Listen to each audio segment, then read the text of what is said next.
우리에게 주시는 하나님의 말씀입니다. 고린도 후서 1장 20절로 22절입니다. 하나님의 약속은 얼마든지 그리스도 안에서 이해가 되고 그런즉 그로 말미암아 우리가 아멘하여 하나님께 영광을 돌리게 되느니라. 우리를 너희와 함께 그리스도 안에서 굳건하게 하시고 우리에게 기름을 부으신 이는 하나님이시니 그가 또한 우리에게 인치시고 보증으로 우리 마음에 성령을 주셨느니라. 아멘. 할렐루야. 오늘도 예배에 참여하신 천국 순례자 여러분들을 주님의 이름으로 환영합니다. 이 코로나의 위협 속에서도 여전히 건강하게 예배에 참여하신 여러분들을 환영합니다. 오늘 본문 말씀은 바울에 대한 신뢰 문제로부터 출발을 합니다. 옆에 인사 안 했구나. 옆에 인사하면서 잘 나오셨습니다. 앞뒤로 인사하면서 서로 은혜 받읍시다. 오늘 말씀은 바울의 신뢰에 대한 문제로부터 출발을 합니다. 문제는 사도 바울이 고린도 교회를 방문하기로 약속을 했는데 그 약속을 지키지 못한 데 있었습니다. 바울은 고린도 교회를 2번 들리겠다고 계획을 세워놓고 그것을 알렸습니다. 마게도니아로 가는 길에서 한번 들르고 다시 마게도니아로 돌아오는 길에 한번 들리겠다고 그렇게 약속을 했죠. 그런데 그 계획이 그것을 제대로 실행하지 못했습니다. 이것 때문에 신실성에 대한 바울의 신뢰에 대한 문제가 대두가 되었습니다. 약속을 지키지 않은 바울, 이 약속을 지키지 않은 바울에 대해 반대했던 사람들은 이 문제를 들고 나와 바울은 신뢰하지 못할 사람이다. 신실하지 못하다. 어떻게 약속을 안 지키냐? 이렇게 반대했고 또 고린도 교인들 전체가 바울이 오지 않았으니까 기다리는데 오지 않았으니까 마음이 섭섭하게 생각을 했습니다. 이것에 대해서 바울이 이야기합니다. 12절 말씀 한번 보세요. 12절 말씀 함께 읽습니다. 우리가 세상에서 특별히 너희에게 대하여 하나님의 거룩함과 진실함으로써 하되 육체의 지혜로 하지 아니하고 하나님의 은혜로 행함은 우리의 양심에 증거하는 바니 이것이 우리의 자랑이라. 이렇게 이 말씀이 무슨 말씀이냐면요, 바울은 자신의 욕심이나 자신의 지혜로 움직이지 않고 하나님의 은혜의 인도하심에 따라 움직였다. 이렇게 얘기하는 거예요. 그리고 그것은 곧 주님의 날, 마지막 심판 날에 그것이 확실하게 드러낼 것이다. 이렇게 얘기하는 겁니다. 한마디로 말해서 우리 마음대로 그리한 것이 아니라 하나님의 계획에 따라서 움직였을 뿐이다. 이렇게 말하죠. 17절 말씀 보십시오. 함께 있습니다. 이렇게 경영할 때 어찌 경홀히 하였으요? 혹 경영하기를 육체를 쫓아 경영하여 예하고 아니라 하는 일이 내게 있겠느냐? 이 말씀은 바울이 자신의 경영하는데 자기의 의지에 따라서 자기의 육체를 따라서 자기가 어떤 일을 하는데 내가 내 뜻대로 혹은 아니요 그렇게 얘기할 수 있겠느냐. 나는 오직 성령님의 인도하심에 따라서 움직일 뿐이다. 이렇게 얘기하는 거죠. 성령님의 인도에서 움직이기 때문에 너희가 섭섭하게 생각할지 모르지만 그러나 하나님의 뜻이 그리 가는 것이 아니었다. 이렇게 말하는 것이에요. 교회 안에서도요, 섭섭함이나 오해로 인해서 문제가 발생하기도 합니다. 감정이 상하기도 하고 관계가 깨지기도 합니다. 이것은 우리가 죄성을 가진 인간이기 때문에 그렇습니다. 엄밀히 말해서 어떤 문제를 해결할 수 있는 궁극적인 능력이 우리에게는 없다는 거예요. 인간은 그저 자기가 보는 것만 보고 자기가 듣는 것만 듣지 그 이상 큰 계획을 보지 못한다는 것이죠. 명백한 사실 앞에서도 섭섭한 마음이 풀려지지 않는 경우가 많이 있습니다. 그러다가 관계가 상하고 공동체를 떠나고 공동체가 깨지기도 합니다. 이것은 근본적으로 성격이나 견해의 차이라기보다도 아주 근본적인 것은 인간 스스로가 늘 자기 중심적이라는 거예요. 자기 중심적이기 때문에 그렇다는 겁니다. 하나님이라는 공통 분모에 근거하지 않냐면 죄인들의 공동체는 유지될 방법이 없습니다. 공동체 안에서 섭섭함이 생기고 오해가 생기고 더 나아가서 갈등이 생길 때 그때 꼭 기억해야 할 것은 우리가 서로 하나님의 자녀라는 사실이죠. 그리고 하나님께서 우리를 이 공동체에 부르셨다는 사실을 기억해야 된다는 겁니다. 우리가 모여있는 것은 인간적인 관계 때문에 서로의 이해관계 때문에 모여있는 것이 아니고 하나님 때문에 모여있다는 거예요. 하나님 때문에.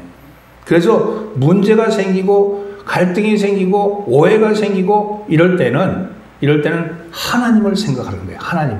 우리의 근본은 공통 분모는 하나님이다. 이것을 생각하는 겁니다. 다른 것을 먼저 앞세우면 예를 들면 법을 앞세운다든지 질서를 앞세운다든지 교회에서 이러이러해야 되는데 여성교회 회의는 이렇게 해야 되는데 혹은 또 인간관계는 이렇게 해야 되는데 감사는 이렇게 해야 되는데 이런 것을 앞세우면 공동체는 깨질 수밖에 없는 거예요. 오직 하나님이 우리의 공통 분모라는 겁니다. 모든 일의 중심은 하나님이 있다는 거죠. 세상 일은 어떻습니까? 세상 일은 이익에 있죠. 이익. 이게 내게 이익이 되느냐 이익이 되지 않느냐가 공통 분모잖아요. 이익에 맞으면 좋고 이익이 안 맞으면 틀렸다고 얘기하는 거잖아요. 근데 우리는 그게 아니고 이익이 공통 분모가 아니고 하나님이 공통 분모라는 겁니다. 이것을 꼭 기억하셔야 합니다. 공동체, 교회, 속회, 선교회, 성가대, 또 주방봉사 등등 인간들의 모임이지만 인간들 모임 이상이라는 겁니다. 공동체 안에서 관계 갈등이 발생할 때 이 공동체의 주인은 우리가 이렇게 모여있는 가장 근본적인 이유는 하나님이다. 하나님이 우리의 공동체의 중심이라는 것을 기억해야 되는 것이죠. 20절 말씀 함께 읽어볼까요? 하나님의 약속은 얼마든지 그리스도 안에서 이해가 되니 그런즉 그로 말미암아 우리가 아멘하여 하나님께 영광을 돌리게 되느니라. 여기 보면 하나님의 약속은 얼마든지 그리스도 안에서 이해가 되니, 그러니까 하나님의 약속이 그리스도 안에서 이해가 되었다.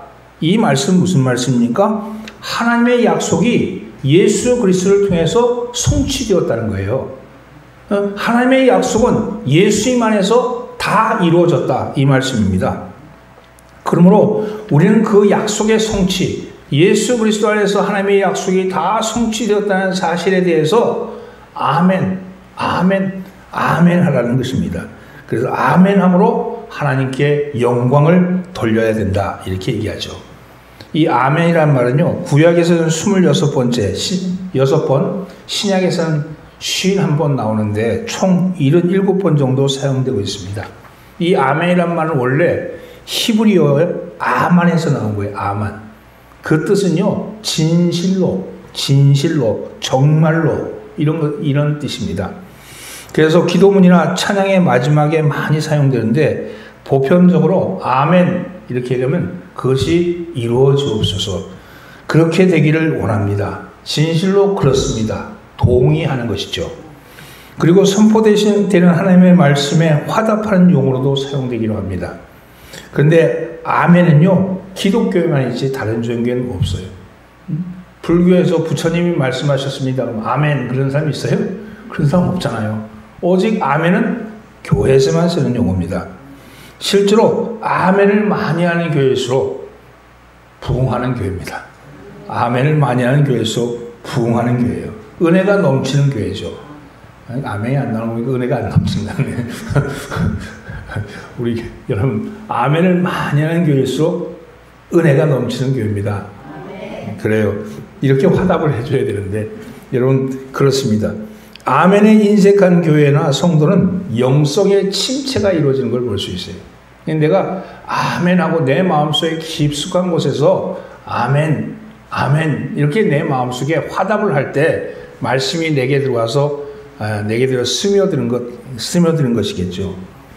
어느 부흥 강사 목사님이 충북 제천 지방에 가서 일주일 동안 부흥회를 인도하셨대요.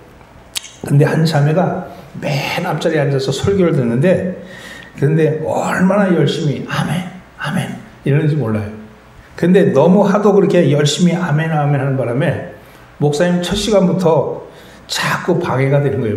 말씀만 하면 아멘, 말씀만 하면 아멘 그러니까 너무 방해가 되는 겁니다. 결정적인 순간에 마음이 감동이 차가지고 아멘 하는 것이 아니라 끊임없이 말만 하면 아멘, 말만 하면 아멘 하니까 그에게 마음에 많이 거슬린 거예요. 여간 신경에 쓰이는 것이 아니었습니다. 그래서 예배가 끝난 후에 그 자매를 불러서 물었습니다. 자매님, 어디서 그렇게 아멘을 배우셔서 그렇게 자주자주 아멘을 하십니까? 이렇게 물었어요. 그랬더니 이 자매가 이렇게 얘기합니다. 목사님, 저는 원래 건축업자였습니다. 그런데 어느 지역에서 제가 모르는 사람이 없을 정도로 그 지역에서는 아주 유명한 건축업자였는데 어느 날 갑자기 몸이 아파서 병원에 갔더니 그만 위암이라는 판정을 받았어요. 이미 너무 악화된 상태라서 수술도 할 수 없고 그렇다면서 사형 선고를 받았습니다. 그렇게 되다 보니 아무리 돈을 많이 써도 약을 써도 고칠 수 없었고 의사를 찾아가도 수술할 수 없다는 그런 말만 듣게 되었습니다. 그때 누군가가 교회 가서 예수를 믿으면 병을 고침받는다는 얘기를 들었습니다. 그래서 교회 가서 목사님한테 제가 병 고침받기 위해서 이 교회에 나왔으니 병을 좀 고쳐주세요. 이렇게 얘기했더니 목사님이 기도를 해야 된다 그러면서 기도원에 데려가셨대요.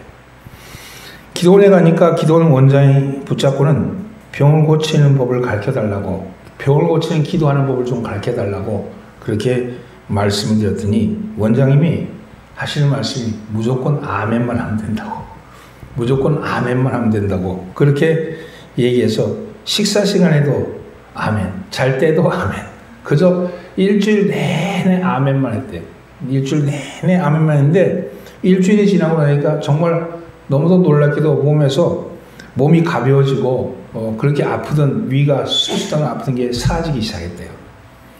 그래서 그 후에 아멘 때문에 병을 고침을 받을 수 있다는 생각을 들어서 그 기도원에 모르면서 아멘만 했는데 정말 어떻게 된 일인지 정말 암이 고쳐지고 낫게 되었다고. 그 후에 자신은 죽을 때까지 아멘만 하고 죽겠습니다. 그렇게 결심하고 내려왔다고. 그래서 자기는 아멘을 하는 거라고 그렇게 얘기를 했대요. 물론 모든 사람에게 다 적용되는 건 아니겠죠. 그러나 이 자매님이 고백하는 그 진실한 고백, 아멘에 담겨 있는 진실한 신앙을 하나님이 보신 것이겠죠. 아멘은요, 절대 긍정을 의미합니다. 절대 긍정. 여러분, 내 뜻과 같으니까 아멘 하는 것이 아니고 내 뜻과 다르더라도, 내 뜻과 맞지 않더라도, 내가 그 얘기를 받아들이지 못한다 할지라도 하나님의 말씀이면 아멘 하는 거예요. 아멘. 아멘 함으로써 내가 믿지 못했던 것이 믿어지게 되고 받아들이지 못했던 것이 받아들이게 된 거예요. 여러분, 당신의 병이 나았습니다. 이렇게 얘기할 때 아멘. 근데 나는 병 나을 것 같지가 않아. 그래도 아멘. 그렇게 아멘 하는 순간, 절대 긍정을 받아들이는 순간 하나님의 놀라운 역사가 일어날 줄 믿습니다. 오늘 여러분, 하나님이 우리가 아멘하는 신앙으로 살 때 하나님은 우리에게 무엇을 우리에게 허락하시는가? 오늘 그 말씀이 오늘 말씀의 중심 주제입니다. 첫째는요, 따라보세요. 그리스도 안에서 굳건하게 하십니다. 21절 말씀 함께 봉독합니다. 우리를 너희와 함께 그리스도 안에서 굳건하게 하시고 우리에게 기름을 부으신 이는 하나님이시니. 굳건하게 한다. 이 말씀은 흔들림이 없다는 말입니다. 뿌리가 땅에 잘 박혀서 바람이 아무리 불어도 가지는 흔들리고 줄기는 흔들릴지 몰라도 뿌리가 흔들리진 않죠. 벽에 잘 박은 못과 같이 그렇게 굳건하게 있는 것이에요. 돈이나 명이나 지위나 힘이나 인간관계가 아니라 어디에 굳건하냐? 그리스도 안에서 굳건하다는 거예요. 우리가 그리스도 안에서 굳건하게 있어야 된다. 그 그리스도 안에서 아멘 하면 그리스도 안에서 우리를 굳건하게 세우신다는 말씀이죠. 우리의 신앙의 기초가 뭡니까? 나의 삶, 나의 스펙입니까? 믿음입니까? 아니면 하나님입니까? 여기 바울은 그리스도에서 굳건하게 하시는 일은 하나님이시라고 말씀합니다. 하나님은 바울과 고린도 교회 성도들을 함께 세우신다고 얘기하죠. 어느 한 사람만이 세우는 것이 아니라 함께 견고하게 하신다. 함께 굳건하게 하신다. 이렇게 말씀합니다. 교회는 한 몸이고 한 공동체입니다. 다 함께 굳건해야지 건강해지는 것이죠. 공동체에서 어느 한 사람이라도 흔들리면 다 같이 흔들리게 되어 있습니다. 그리스도 안에서 굳건하게 쓴다는 것이 어떤 의미냐? 종의 멍에를 매지 않는다는 거예요. 종의 멍에를 매지 않는다는 겁니다. 갈라디아서 5장 1절 말씀에 이런 말씀이 있어요. 그리스도께서 우리를 자유롭게 하시려고 자유를 주셨으니 그러므로 굳건하게 서서 다시는 종의 멍에를 매지 말라. 다시는 종의 멍에를 매지 말라. 굳건하게 쓰면 종의 멍에를 매지 않는다는 겁니다. 그리스도께서 우리를 자유케 하여 주셨다고 그랬어요. 그 자유를 위해서 주님이 십자가에 못 박아 죽으셨습니다. 이 자유는 그리스도로 말미암아 율법의 정죄로부터 자유해진 거예요. 율법의 정죄함으로부터 자유로워진 겁니다. 사죄의 은총을 덧입혀 주신 것이죠. 여러분, 모든 모욕으로부터, 모든 저주로부터, 모든 죄책감으로부터 우리를 자유케 하셨다는 겁니다.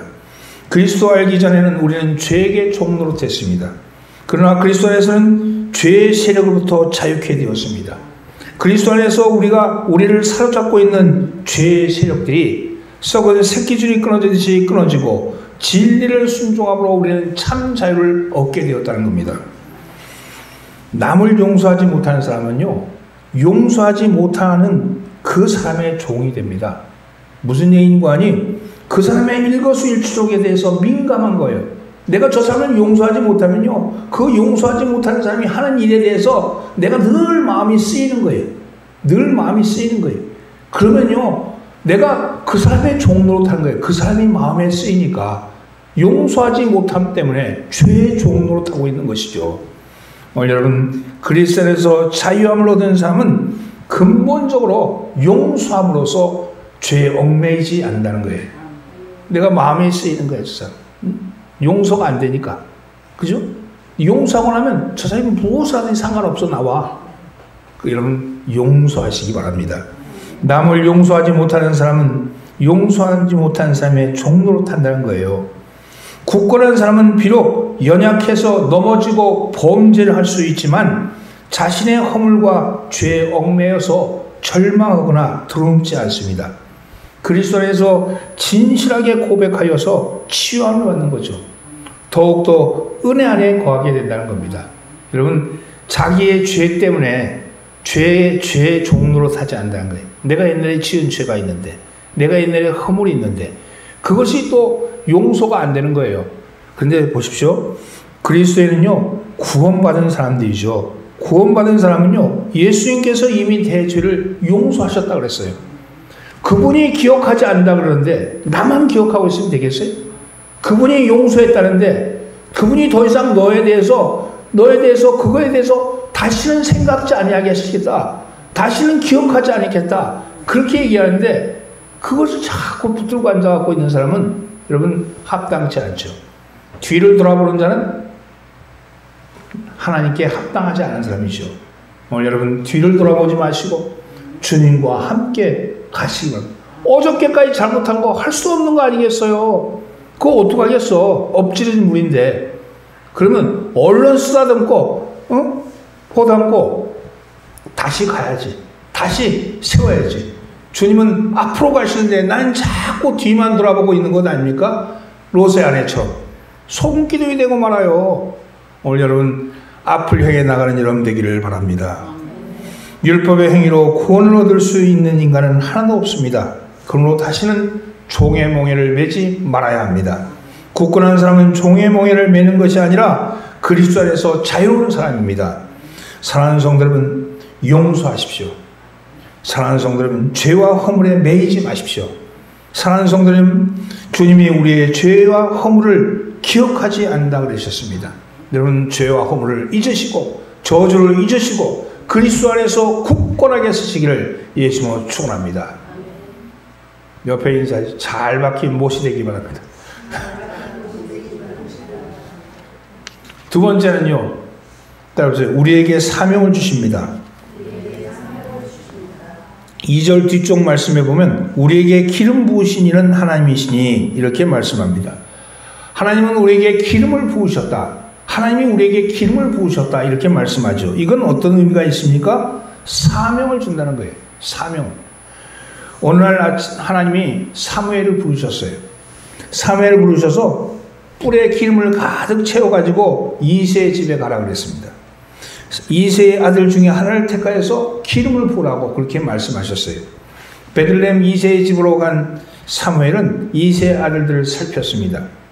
제사를 지내기 위해서 나온 이새의 아들을 다 살펴보았지만 근데 하나님께서 왕으로 기름 부으라 그런 사람이 없는 거예요.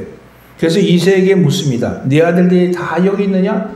그때 이새가 대답하죠. 막내가 아직 남아있는데 지금 양을 지키고 있습니다. 그러자 그를 데려오라 그럽니다. 사무엘 선지자는 막내를 데려오라 그러자 막내가 나타났을 때 하나님께서 이는 그니 일어나 기름을 부으라 이렇게 말씀합니다. 그래서 사무엘은 기름을 이새의 막내 아들에게 부었습니다. 하나님께서 그를 왕으로 지정하셨습니다. 이새의 막내 아들의 이름이 바로 다윗이죠. 여러분 다윗이 기름 부음을 받았을 때 여호와의 영이 그에게 크게 감동을 했습니다. 그리고 후에 다윗은 사울 왕의 뒤를 이어서 이스라엘의 왕이 되었고 이스라엘을 다스리게 됩니다. 하나님께서 다윗을 이스라엘의 왕으로 삼으셨다는 표시로 기름을 부으신 것이죠. 하나님은 사람의 머리에 기름을 부으셔서 하나님께서 그 사람을 쓰시겠다 하는 사명을 부어주신다는 겁니다. 기름을 부었다는 것은 사명받은 자로 지명받았다는 것이죠. 하나님으로부터 기름 부음을 받게 되었을 때 그 사람이 깨달아야 할 것은 하나님이 나를 지목하셨구나, 하나님이 나를 쓰시고자 택하셨구나 하는 것을 깨달아야 된다는 겁니다. 여러분, 그리고 준비할 것은 하나님께서 쓰신다고 했으니까 하나님께서 쓰시는데 맞는 삶에 합당한 삶을 살아야 합니다. 여러분, 기름 부음 받은 사람은 자신이 세상의 것과 그리고 더러운 것에 사용되지 않게끔 자신을 정결하게 써야 합니다. 하나님은 아멘 하는 사람을 사명자로 부르십니다.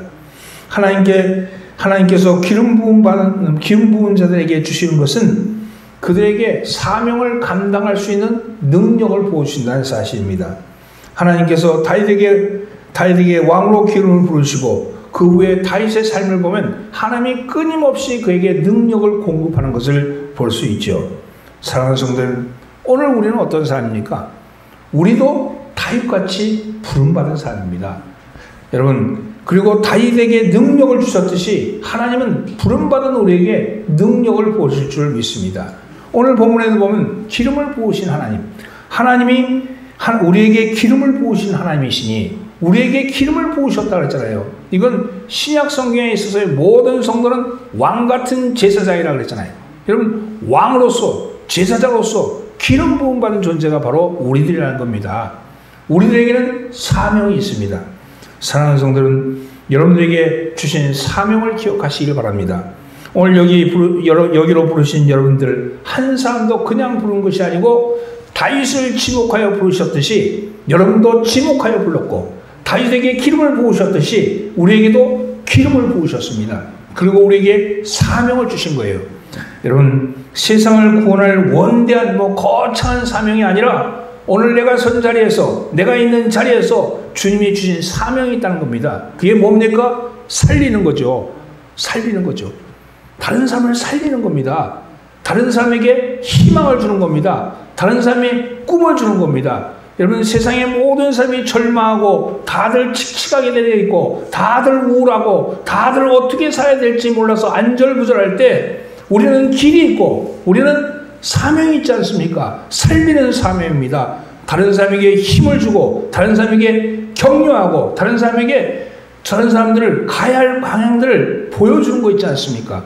오늘 여러분, 길이요 진리이신 그분이 우리를 부르셨고 그분이 우리에게 그 사명을 주셨으니 여러분 여러분이 서 있는 자리, 여러분이 맡겨져 있는 그 터전에서 여러분 사명을 잘 감당하시기를 예수님으로 축원합니다.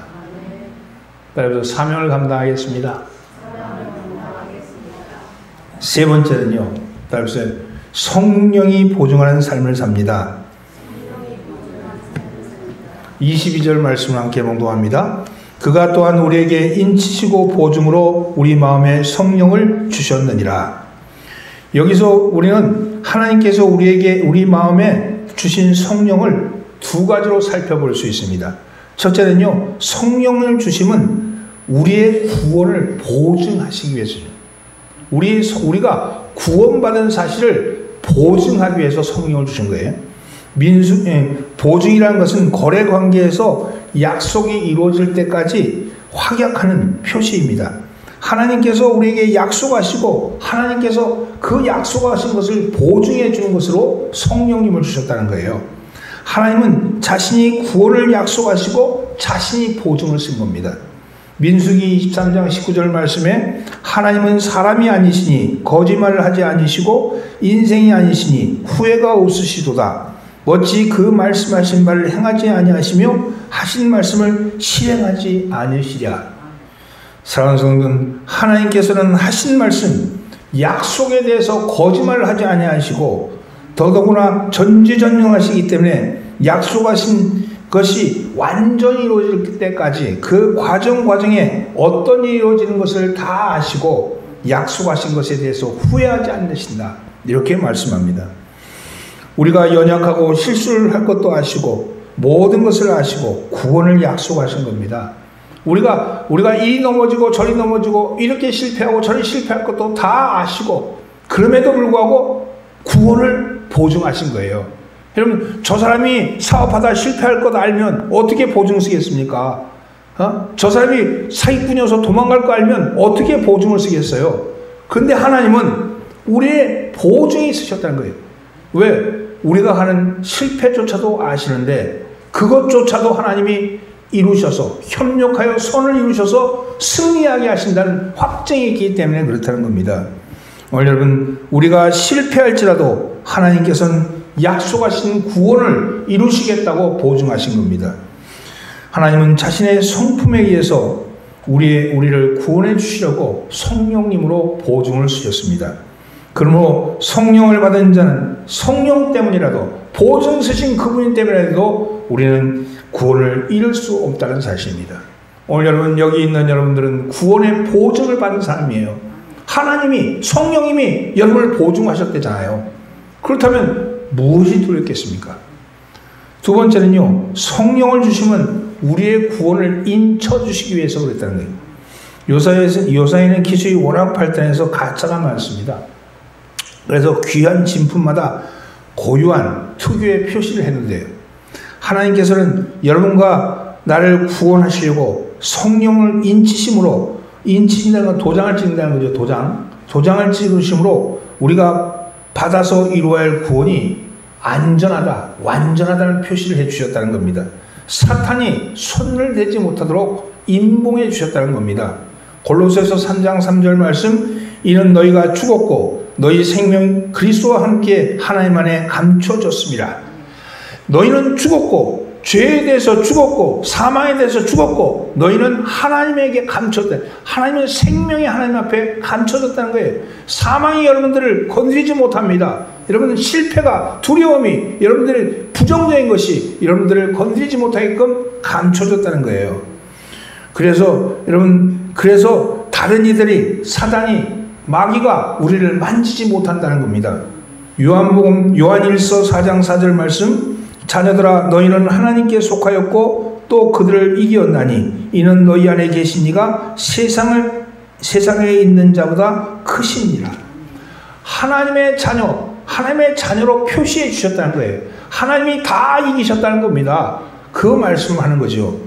옛날에 소나 양의 엉덩이 부분에 소유주의 표시를 했다고 합니다. 그 표시가 그 인침 때문에 다른 사람이 도둑질해서 소유해 간다 할지라도 곧 드러나고 만다는 겁니다. 너는 내 것이다. 너는 내 것이다. 도장을 찍으셨다는 겁니다. 그리고 서명을 하셨다는 겁니다.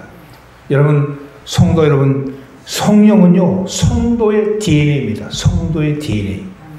하나님께서는 성령을 주심으로 확실한 자녀임을 선포하시고 자랑하시는 것입니다. 우리는 하나님의 성령으로 인치심을 받은 자들입니다. 이런 자들이 여기 모여서 하나님께 예배하고 찬양하고 예물을 드리고 헌신하고, 그래서 예수님의 생명이 나타나도록 힘쓰는 겁니다. 오늘 이 예배를 통해서 예수님의 생명이 가운데 임하시고, 우리가 이 예배를 함으로 해서 생명의 역사가 드러난다는 거예요. 이런 것이 바로 교회입니다. 이것이 교회입니다. 교회는 각자가 예수를 믿다나 이 모임이 모여졌을 때 여기서 하나님의 성령의 역사가 있어요. 두세 사람이 있는 곳에 내가 함께 하겠다, 그렇게 말씀하신 그 말씀이 오늘 이곳에서 이루어지고 있다는 겁니다. 구원의 확실한 약속, 성령을 받은 자는 그 성령 때문에 구원을 확신하며 이루라 하십니다. 보증으로 성령을 주셨고 성령으로 인치셨습니다. 그러므로 성령을 받은 자는 하늘과 땅이 없어져도 흔들지 않는 구원을 받아 이루는 자임을 깨닫고 그렇게 하신 하나님을 찬송하며 나가야 할 줄 믿습니다. 이처럼 확실한 구원의 약속을 받아 믿고 나가는 자에게는 하나님의 영광을 찬송하지 않을 수가 없습니다. 우리는 신실하고 전능하신 하나님께서 우리의 구원을 위하여서 이처럼 일하시니 그에 대해서 우리의 입으로 찬송할 수밖에 없는 것입니다. 오직 믿음으로 말미암아 의인이 되어서 주신 구원을 이루고 사는 자에게는 하나님의 임재와 그 임재 가운데 나타내시는 영광을 찬송하게 될 것입니다. 이것이 바로 구원받은 자의 생명입니다. 여러분, 아멘 할 때 성령님이 우리를 인치시고 성령님이 우리를 보증한다는 사실이에요. 우리가 그래서 아멘하지 않을 수가 없잖아요. 우리 입술로 아멘하지 않을 수가 없잖아요. 그래서 아멘의 신앙은 여러분 확실한 신앙이고, 아멘의 신앙은 절대적인 신앙이고, 아멘의 신앙은 우리를 흔들림 없게 하는 신앙인 줄 믿습니다. 사랑하는 성도는, 여러분은 성령의 거룩한 DNA를 가진 존재들입니다. 여러분을 성령님이 보증하십니다. 여러분을 성령님이 이끄십니다. 두려워하지 마십시오. 무서워하지 마십시오. 외로워하지 마십시오. 하나님을 찬양하시는 여러분 되기를 예수님으로 축원합니다. 옆에 있는 사람 인사하세요. 성령이 우리를 보증하십니다. 아멘. 말씀을 정리합니다. 아멘하는 사람에게는 하나님께서 첫째, 그리스도 안에서 굳건하게 하신다. 그리스도 안에 굳건하게 흔들리지 않게 하신다. 두 번째는 우리에게 사명을 주신다. 우리가 서 있는 자리에서 누구든지 살리는 사명을 주신다. 세 번째는요, 하나님께서 우리 성령님이 우리를 보증하셔서 우리가 가는 길을 확실하게 인정하신다. 그렇게 말씀합니다. 오늘 이 말씀을 들고 한 주간 살아갈 때 여러분 늘 아멘으로 화답하는 여러분 되기를 바랍니다. 어떤 일을 하다가 넘어질 것 같으면 아멘. 넘어질 것 같으면 아멘. 어떤 일을 하다가 누구한테 사기를 당해도 아멘. 그죠? 아멘. 하나님 당신이 하십니다. 당신이. 내가 하는 게 아니고 당신이 하십니다. 이렇게 아멘의 신앙으로 입에서 아멘이 붙어서 하시기를 예수님은 축원합니다. 기도합니다. 우리의 생명의 보증이 되시는 주님, 오늘 아멘의 신앙으로 주님 앞에 영광 돌리게 하옵소서. 주님께서는 아멘하는 자에게 그리스도 안에 굳건하게 하신다고 말씀하십니다. 뿌리가 잘 박혀있는 나무처럼, 못에 박혀있는, 굳건히 박혀있는 못처럼 우리의 신앙이 그린 신앙 되게 하여 주옵소서. 우리에게 사명을 주셨습니다. 살리는 사명을 주셨습니다. 어떤 형편, 어떤 자리에 처할지라도 죽이는 자가 아니라 살리는 자로 살아가게 하여 주옵소서. 주님은 우리의 보증이 되셨고 우리에게 인쳐주셨습니다. 오늘 우리가 가는 삶의 길이 우리 하나님께서 보증한 길이기에 실패가 없고 승리의 삶만이 있을 줄 믿습니다. 이 한 주간도 하나님이여 당신의 승리의 나팔 소리를 듣는 귀가 되게 하여 주시고 당신으로 인하여서 큰 영광 돌리게 하옵소서. 우리를 원하신 예수 그리스도 받도록 기도하옵나이다. 아멘.